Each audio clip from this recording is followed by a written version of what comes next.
A smug detective laughed at a young black witness, dismissing her as irrelevant. But when she cracked the case he couldn't, the entire city watched him eat his words. The morning air was crisp, carrying the faint hum of a city waking up. But outside the Regal Art Gallery, chaos had already taken hold. Police lights flashed in rhythmic bursts, painting the cobblestone street in streaks of red and blue. The front doors of the gallery stood ajar, the glass smeared with fingerprints and faint streaks of dust, signs of a struggle.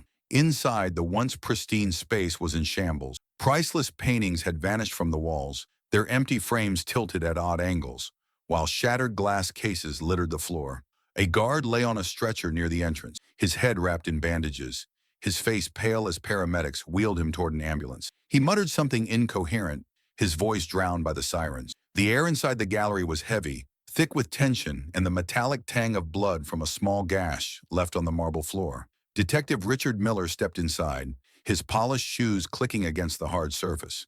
He adjusted his tie, surveying the scene with a faint smirk. "Well, looks like we've got ourselves a mess," he muttered, his voice laced with indifference. Miller was a veteran investigator, the kind who thrived on his reputation as a sharp-tongued, no-nonsense detective. But his arrogance and quick judgments often left little room for nuance or fairness. A cluster of witnesses stood nervously by the far wall, whispering among themselves.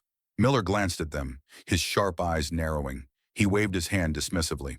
"Start getting statements," he barked at a junior officer, "though I doubt any of them know what they're talking about." Among the group was Simone Carter, a young woman with steady eyes and an air of quiet confidence. At 22, Simone was used to being underestimated. She worked part-time as a cleaner at the gallery, but her sharp mind often picked up on details others overlooked. That morning was no exception. Simone stepped forward as Miller approached. "Detective," she said, her voice calm but firm, "I saw something. There was a man, a security guard. His behavior was off this past week, and last night—" Miller raised a hand, cutting her off mid-sentence. He tilted his head, a condescending smile spreading across his face. "Stick to cleaning, sweetheart," he said, his words dripping with mockery. "I'll handle the detective work." Simone's jaw tightened, but she didn't back down. "I'm telling you, something wasn't right. I think he—" "Enough," Miller snapped. He turned away, waving her off as if she were an annoying fly. "Let's stick to real evidence, people, not wild guesses." Simone stepped back, her heart pounding. She clenched her fists, swallowing the frustration bubbling inside her. Around her, the other witnesses shifted uncomfortably, their glances sympathetic but silent. As Miller moved deeper into the gallery, Simone muttered under her breath, "If he won't listen, I'll just have to make him see." The scene outside continued to unfold, reporters gathering behind the police tape. Cameras flashed, capturing the chaos of a crime scene, and the beginning of a story that would unravel everything Detective Miller thought he knew. Simone sat on the edge of her small couch, the sounds of the city muffled by the old windows of her apartment. Her mind raced back to the week before the robbery. She had worked late shifts at the gallery, cleaning floors long after the last visitor had left. That's when she started noticing things. Small, unsettling things that didn't add up. The security guard Victor had been acting strangely. He was usually polite, but lately he seemed jumpy, avoiding eye contact and pacing the gallery halls. One night, Simone saw him lingering near the back entrance, fumbling with the lock. When she asked if everything was okay, he'd snapped, "Mind your own business," before disappearing into the shadows. Then there were the late-night visitors. Two men in dark jackets had shown up after hours, claiming to be there on business. Simone had overheard fragments of their conversation, something about making the exchange and timing it perfectly. When she asked Victor about it the next day, he brushed it off, laughing nervously. And the alarm system, it had been acting up. Simone had noticed it on her rounds. The usual blinking red light had gone dark in certain sections, and doors that were supposed to lock automatically had been left ajar. She mentioned it to the gallery manager, but her concerns were dismissed as unimportant. Back in the present, Simone replayed these moments in her mind, each one connecting to the next like pieces of a puzzle. She was sure now, Victor wasn't just a bystander. He was involved. At the gallery, Simone had tried to tell Miller everything. She'd stood there, her voice steady, recounting Victor's odd behavior, the late-night visitors, and the malfunctioning alarms. But he hadn't listened. "Leave the detective work to the professionals," he had said, his tone dripping with arrogance. Simone's jaw tightened as she thought about it. It wasn't just his words that stung. It was the way he looked at her, like she was wasting his time, like she couldn't possibly have anything valuable to say. Other witnesses had tried to chime in, corroborating bits and pieces of Simone's story. An elderly man had mentioned seeing the same van parked outside the gallery multiple nights. A young woman had noticed the alarms going off without explanation earlier in the week, but Miller had dismissed them all, his focus locked on his own preconceived ideas. As Simone walked home that day, her frustration grew. She had seen enough cop shows to know what Miller was doing. He wasn't looking for answers. He was looking for a quick, convenient explanation. And in his eyes, Simone wasn't part of that solution. But Simone wasn't the kind to give up. She replayed the scene at the gallery, analyzing every detail Miller had ignored. The way the other witnesses' voices faltered under his condescending gaze. The way he seemed more interested in his phone than in what anyone had to say. Simone paused on the stoop outside her apartment, gripping the railing tightly. "If he won't listen, I'll find another way," she muttered under her breath. Inside, she grabbed a notebook from her bag and began scribbling down everything she remembered. Victor's suspicious behavior, the late-night visitors, the alarm discrepancies. She sketched out a rough timeline, marking each detail with a date and time. Simone had always been good at noticing patterns. Her job as a cleaner required attention to detail, and she took pride in the things others overlooked. Now that same skill was going to help her prove what she knew. She flipped to a blank page and wrote one word at the top. Motive. If Victor was involved, there had to be a reason, and Simone wasn't going to stop until she found it. Simone sat at her small dining table, the notebook spread open before her. Her pen tapped against the page, the rhythm matching the thoughts racing through her mind. The timeline she had created was detailed, but incomplete. She needed more. Evidence, connections, proof. If Miller wouldn't take her seriously, she'd have to find a way to make him listen. Her first thought was Victor. Something about him didn't sit right.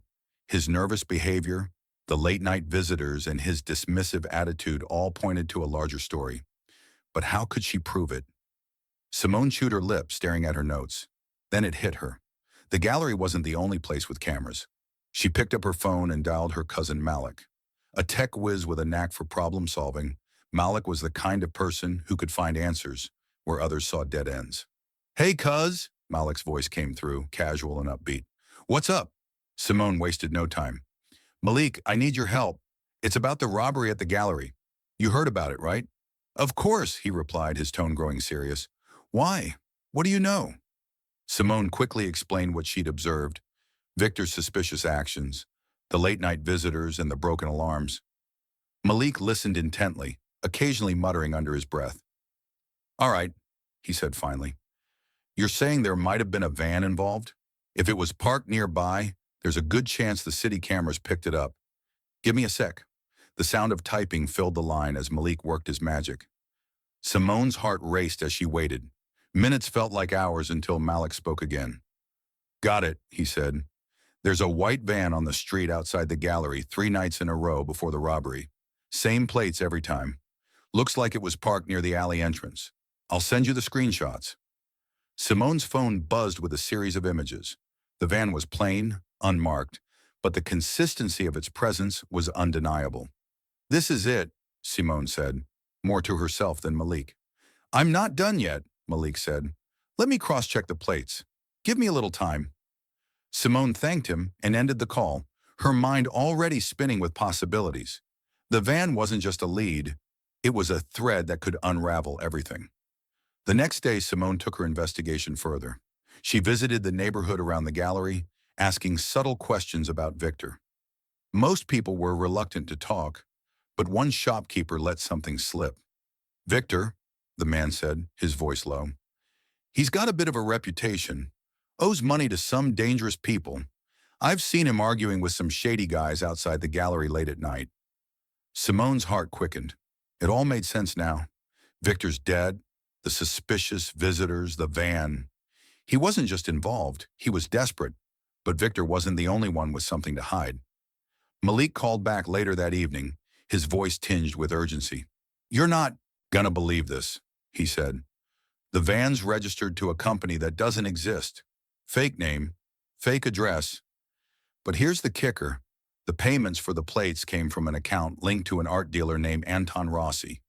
He's big in black market art deals. Simone felt a chill run down her spine. Victor was just a piece of the puzzle. The real mastermind was someone far more dangerous. Determined to keep digging, Simone began documenting everything. She created a digital folder with all the evidence, photos, timelines, witness statements, and now the connection to Anton Rossi. She knew she was onto something big, but the deeper she went, the more dangerous it became. A few days later, as Simone walked through her neighborhood, she felt someone watching her. She turned quickly, her eyes scanning the street. Two men stood by a car, their eyes locked on her. One of them smirked before stepping forward. "You're asking a lot of questions," he said, his tone low and threatening. "Might be time to stop before you get hurt." Simone's pulse raced, but she didn't flinch. "I'm just trying to figure out what happened at the gallery," she said, keeping her voice steady. The man chuckled. "Stay out of it. This isn't your business." Simone held her ground until they left, her heart pounding in her chest. She knew the risks now, but she wasn't about to stop. Not when the truth was within reach. Back at home, she called Malek again. "We're on to something big," she said, "and I'm not backing down." Malik sighed but didn't argue. "Just be careful, Simone. These people don't play around." "I will," she promised, though her resolve burned brighter than ever. She wasn't just doing this to solve a case. She was doing it to prove that her voice and her perspective mattered. Detective Richard Miller leaned back in his chair, arms crossed, as he reviewed the notes from the gallery robbery. His desk was cluttered with files, coffee cups, and a half-eaten bagel, but his focus was razor sharp, on the wrong target. In his mind, he'd already solved the case. "Homeless guy found near the gallery," he muttered, tapping his pen against the table. "Always the drifters, hanging around where they shouldn't." Across the precinct, junior officers exchanged uneasy glances. Miller's tendency to jump to conclusions was no secret. His reputation for arrogance preceded him, and anyone who challenged him was quickly silenced. But this time, even his colleagues sensed he was off course. Despite the lack of concrete evidence, Miller had convinced himself that the man found near the gallery was involved. "Just look at him," he'd said earlier during a briefing, slapping a grainy photo of the man on the whiteboard. "Suspicious as hell." What he didn't notice, or refused to see, was the mounting pressure from the media. Reporters had latched onto the story, questioning the lack of progress in the investigation. Headlines read, "High-profile art heist. Where's the detective's breakthrough?" The questions weren't just coming from the media. Some witnesses from the gallery, including Simone, had started to speak out. Small whispers of dissatisfaction were growing louder. "He didn't listen to me," Simone had told a local reporter. "I tried to tell him what I saw, but he brushed me off." Miller dismissed the criticism with a wave of his hand. "Witnesses?" he scoffed. "Half of them don't know what they're talking about. The other half just want attention." Meanwhile, Simone was far from idle. She'd pieced together enough evidence to know Victor was involved, but she needed the police to act. Knowing Miller wouldn't take her seriously, she made a bold decision: an anonymous tip. Simone called the precinct's tip line, her voice disguised. "There's a van connected to the robbery," she said. "It was parked near the gallery for several nights before the crime. Check the plates. They're tied to Victor, a gallery employee with a lot of debt." The tip landed on Miller's desk. He frowned, annoyed by the interruption. "Anonymous tips," he muttered. "They're rarely worth the time."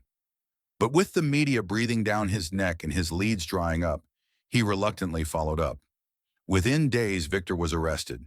The van was traced back to him, and Miller stood at the center of a press conference, smugly taking credit for the breakthrough. "It's all about hard work and good detective instincts," he said, flashing a self-satisfied grin at the cameras. Simone watched the press conference from her couch, her arms crossed. She'd expected Miller to twist the truth, but seeing it unfold still stung. "Good detective instincts," she muttered under her breath, rolling her eyes. But Simone wasn't done. The arrest of Victor was only part of the puzzle. She knew there was more to uncover, connections to the black market art dealer, Anton Rossi. And while Miller basked in the glory of his so-called success, she was digging deeper. As Miller sat in his office, flipping through case files with an air of self-assuredness, the phone rang. It was a reporter pressing him about the anonymous tip. "Detective, why didn't you follow up on witness statements sooner? It seems they corroborated what the tip suggested." Miller stiffened. "Look," he said curtly, "not every witness has useful information. We have to prioritize. In the end, the case is moving forward, isn't it?" The reporter wasn't convinced. "But don't you think dismissing witnesses like Simone Carter might have delayed progress?" Miller's jaw tightened. "I'm not going to comment on speculation. We're focusing on the facts." Behind his dismissive tone, a flicker of doubt began to creep in. He wouldn't admit it, not even to himself, but the growing scrutiny was beginning to chip away at his confidence. Simone, meanwhile, pressed on. With Malik's help, she uncovered financial transactions linking Victor to Rusi, the infamous dealer. Late one night, she sat at her table, the glow of her laptop illuminating her determined expression.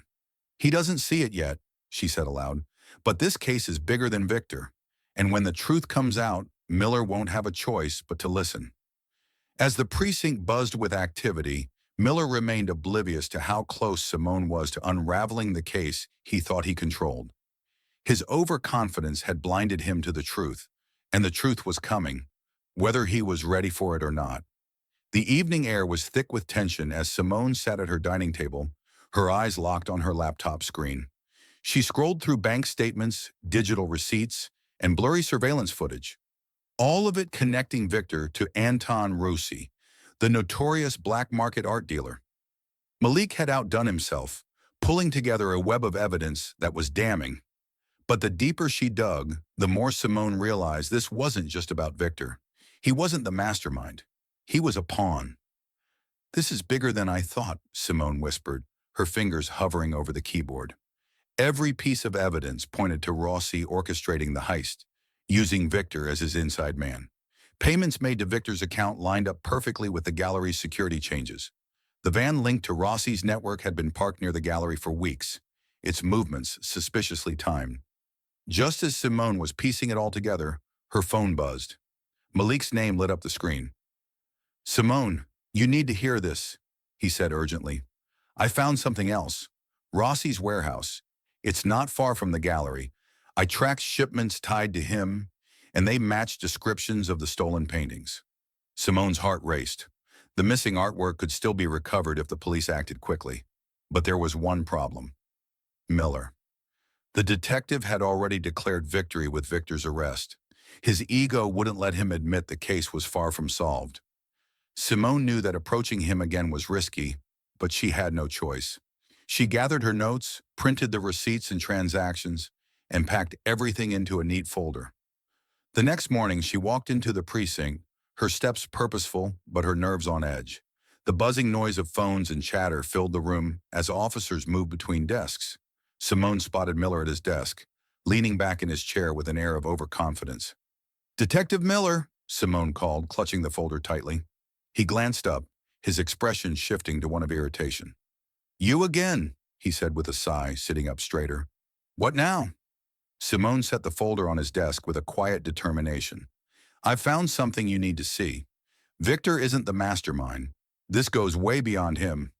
Miller flipped through the documents half-heartedly, his brow furrowing slightly as he skimmed the pages. "This is all circumstantial," he muttered. "Bank statements? Shipping logs? It doesn't prove anything." Simone leaned forward, her voice firm. "It proves that Victor was working for Rossi. It proves that Rossi planned this entire thing. And it proves that you've been chasing the wrong leads." Miller slammed the folder shut, his jaw tightening. "Listen," he said sharply, "I don't need a cleaner telling me how to do my job. Leave this to the professionals." Simone's frustration boiled over. "You're not doing your job," she snapped. "You're letting your pride get in the way of solving this case. Meanwhile, Rossi's out there, and the stolen paintings are sitting in his warehouse." Her words drew the attention of nearby officers, their conversations halting as they turned to watch. Miller's face reddened, but before he could respond, another officer approached. "Detective," the officer said, holding a phone, "we just got a tip about Rossi's warehouse. It matches the intel in this folder." Miller froze, the color draining from his face. He glanced at Simone, then back at the folder, realizing too late that he'd been wrong to dismiss her. Within hours, the precinct was buzzing with activity. A raid was planned, with SWAT, teams mobilizing, and plainclothes officers gathering outside the warehouse. Simone stayed behind, watching the news unfold from her apartment. Helicopters circled the area as reporters covered the raid live. When the police finally stormed the warehouse, they found exactly what Simone had predicted. The stolen paintings, carefully wrapped and ready for transport, were stacked in a hidden storage room. Rossi and his associates were arrested on the spot, their operation dismantled in one decisive blow. Simone leaned back on her couch, relief washing over her. She had done it. The truth was out, and justice was finally being served. But the victory wasn't just hers. It was a reminder that even the smallest voices could make a difference, no matter how loudly they were ignored. The press swarmed outside the police precinct, cameras flashing and microphones poised as the city buzzed with news of the raid. Every headline screamed the same revelation. Art dealer Anton Rossi arrested, stolen masterpieces recovered. The success of the operation was being hailed as a major victory, but for Simone, it felt like a bittersweet triumph. Inside the precinct, Detective Miller paced the hallway, his usual smug demeanor replaced by unease. He knew the media was waiting for him to explain how the case had cracked wide open, but he also knew the real story, the anonymous tip, the evidence Simone had provided. It all pointed to the fact that she had outsmarted him at every turn. Simone stood nearby, watching the commotion with folded arms. She had no plans to fade quietly into the background. This was her moment, and she wasn't going to let Miller spin the narrative. She took a deep breath, adjusting her posture as a journalist recognized her and hurried over. "Excuse me," the reporter said, shoving a microphone toward Simone. "We've heard rumors that you played a role in uncovering Rossi's operation. Is that true?" Simone hesitated, glancing toward Miller, who stopped pacing and locked eyes with her. He shook his head slightly, a silent plea for her to stay quiet. But Simone wasn't about to let her work go unnoticed. "Yes, it's true," she said, her voice clear and steady. "I was one of the witnesses at the gallery, and I noticed things that didn't add up. When no one listened, I decided to investigate on my own." The reporter's eyes widened. "You're saying the police didn't act on your information?" Simone didn't flinch. "I tried to share what I knew, but I wasn't taken seriously. Detective Miller dismissed me multiple times. That's why I sent the anonymous tip. It was the only way to make sure the truth got out." Behind her, Miller's jaw tightened. A murmur rippled through the reporters as they scribbled furiously in their notepads. Another journalist stepped forward. "Detective Miller, care to comment?" Miller cleared his throat, stepping into the spotlight reluctantly.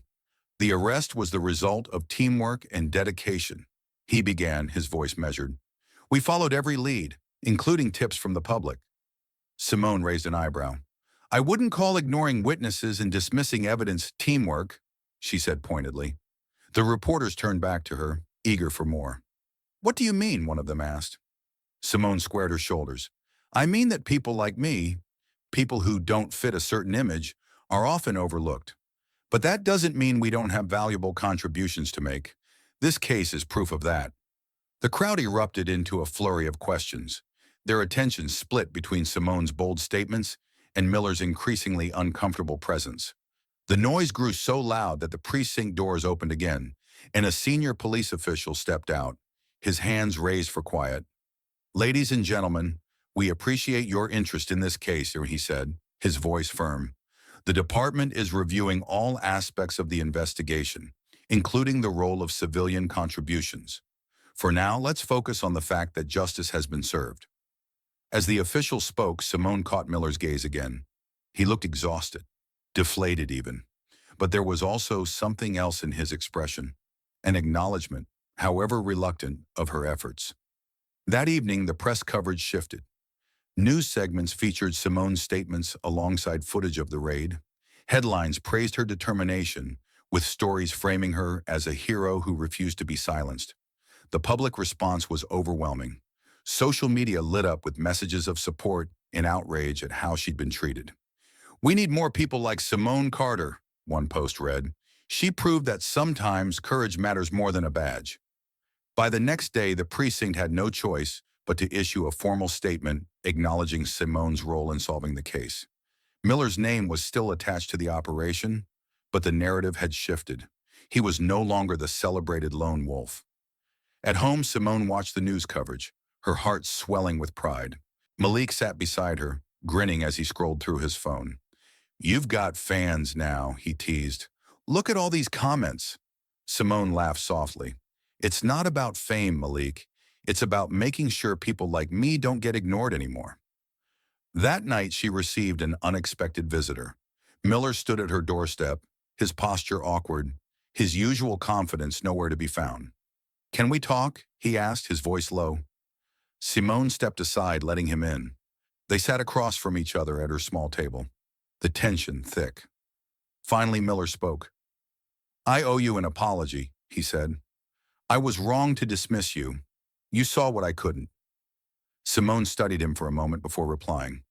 "Respect isn't something you give only to people you think deserve it," she said. "It's something everyone is owed. Remember that." Miller nodded, the lesson sinking in. As he left, Simone felt a sense of closure. She hadn't just solved a case, she'd changed the way people saw her, and maybe even how they saw others like her. The gallery buzzed with activity as Simone stepped inside, the tension of the past weeks finally lifting. The stolen paintings, once thought lost forever, had been returned. Art restorers carefully examined each piece, their gloved hands moving with reverence. The air smelled faintly of varnish and wood polish, a fitting backdrop for a moment that felt like victory.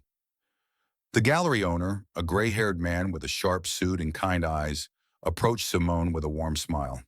"Miss Carter," he said, extending his hand, "I can't thank you enough for what you've done.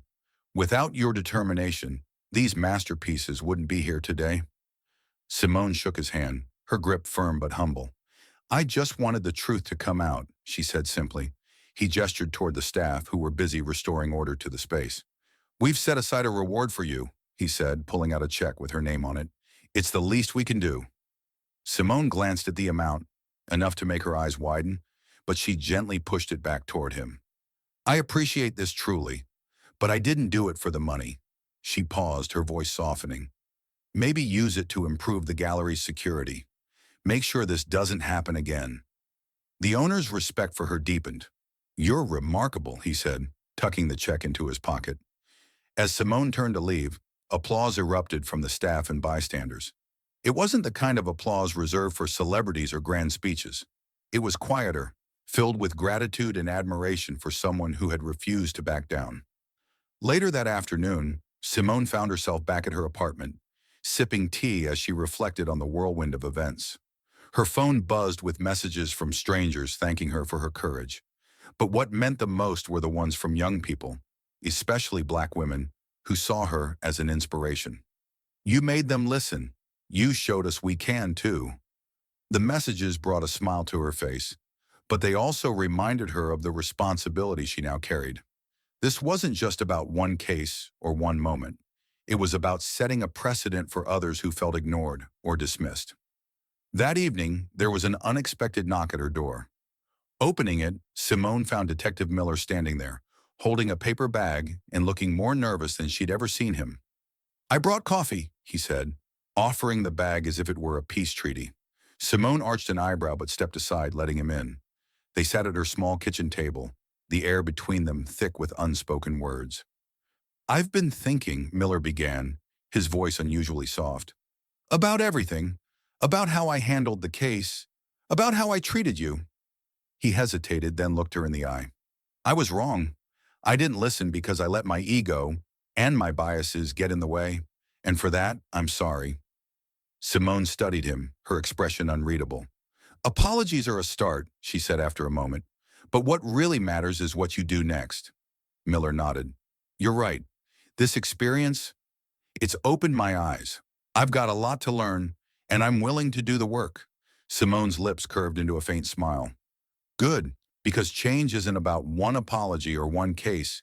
It's about being better every day." As Miller left, Simone felt a strange sense of closure. He had a long way to go, but at least he was taking the first step. In the days that followed, the city rallied around Simone. Local organizations invited her to speak about her experience, and the police department quietly began reevaluating how they handled witness input. Miller, for his part, started attending community meetings and listening more than he spoke, a stark change from his former self. Simone's story wasn't just a victory, it was a turning point. For her, for the gallery, and for a system that needed to do better. The early morning sun streamed through Simone's window, painting her small apartment in hues of gold. She stood in front of the mirror, adjusting the strap of her leather bag. Today was the first step of a journey she never imagined taking, but one she knew was her calling. She smoothed the front of her blazer, inhaling deeply. The past weeks had been a whirlwind. The media attention, the community's support, and the quiet moments of reflection had all led her here. Solving the gallery case wasn't just a victory, it was a revelation. She wanted to do more. She needed to do more. Simone grabbed her notebook from the counter, its cover worn and filled with the notes, timelines, and sketches that had cracked the case wide open. It was a symbol of everything she'd accomplished, a reminder of what she was capable of, but it was also a reminder of the road ahead. As she walked out the door, the city buzzed around her. Cars honked in the distance, children laughed on their way to school, and street vendors called out to passers-by. Simone soaked it all in. This city had shaped her, challenged her, and now it was her turn to give back. The campus of the city's law school was bustling with students, their conversations filling the air with a mix of excitement and ambition. Simone felt a flicker of nervousness as she climbed the steps to the main building, but it was quickly replaced by determination. She entered the lecture hall, her eyes scanning the rows of seats. Students were already settling in, flipping open textbooks and typing on laptops. Simone chose a seat near the front, placing her notebook on the desk in front of her. The professor, a sharp-eyed woman with a commanding presence, walked in moments later. She introduced herself and dove straight into the syllabus, her tone brisk but engaging. Halfway through the class, the professor paused and looked around the room. "Let's start with a question," she said. "Why are you here? Why do you want to study law?" The room fell silent. A few students looked down, hesitant to speak.